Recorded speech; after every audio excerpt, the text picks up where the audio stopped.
Assalamualaikum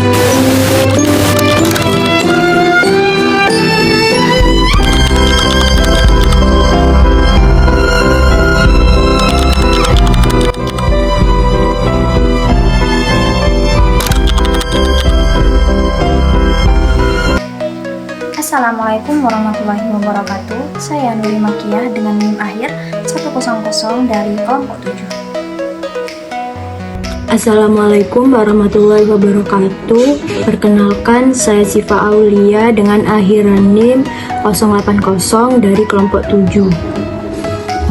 Assalamualaikum warahmatullahi wabarakatuh. Saya Ratu Bakri Safiraju dengan NIM akhir 088 dari kelompok 7.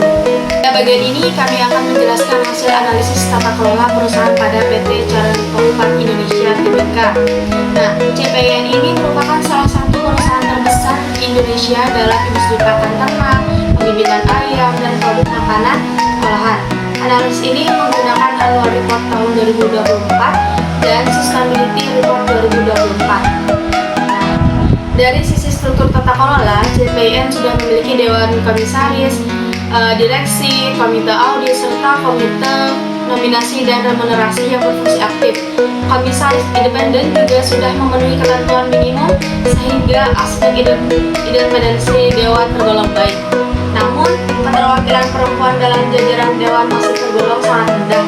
Dari 9 anggota, hanya 1 yang merupakan perempuan. Hal ini yang menjadi salah satu area yang perlu diperkuat oleh perusahaan di depannya. Pada aspek hak pemegang saham, CPIN menjalankan RUPS sesuai dengan OJK. Struktur kepemilikannya terdiri dari sekitar 50% pemegang saham pengendalian dan 40% pemegang saham publik. Perlindungan bagi pemegang saham minoritas sudah disediakan, tetapi transparansi terkait transaksi afiliasi masih perlu diingatkan untuk menghindari potensi konflik ke depannya. Selanjutnya, saya akan menjelaskan terkait sisi etika dan tanggung jawab sosial perusahaan. CPIN telah menyusun laporan keberlanjutan sesuai dengan standar GRI.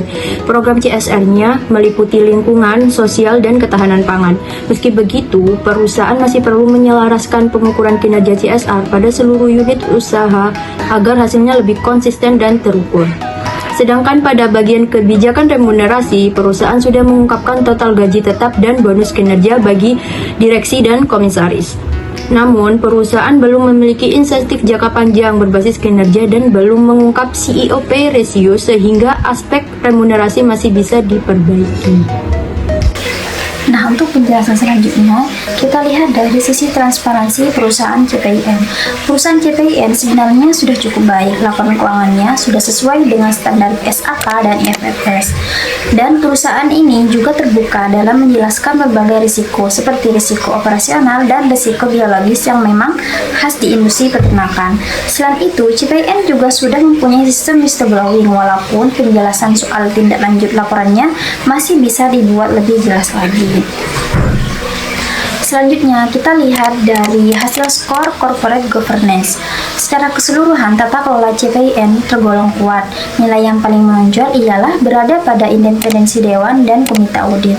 Tapi di sisi lain masih ada beberapa kelemahan seperti keberagaman gender yang masih rendah dan peran komite risiko yang belum maksimal. Hak memegang saham dan keterbukaan RUPS sudah cukup baik, tapi perlindungan untuk memegang saham minoritas masih perlu ditingkatkan lagi.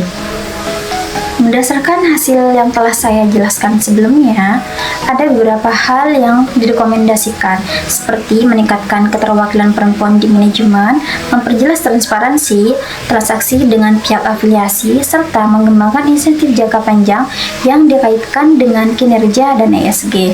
Selain itu, penerapan ESG scorecard di seluruh unit usaha juga penting supaya pelaksanaan CSR lebih merata. Dengan langkah-langkah ini, diharapkan tata kelola perusahaan CPIN ke depannya bisa menjadi lebih baik. Seperti itu. Penutup PT Caran Pengumpan Indonesia adalah pemimpin agribisnis dengan pendapatan bersih 67,43 triliun. Perusahaan ini berkomitmen pada pertumbuhan berkelanjutan, sharing prosperity yang didukung oleh tata kelola transparan, kode etik yang ketat, dan pelaporan yang komprehensif. Remunerasi eksekutif kolektif mencapai 164,638 miliar. Sementara tanggung jawab sosial diwujudkan melalui investasi CSR 15,13 miliar yang berfokus pada kemitraan dan kesejahteraan masyarakat.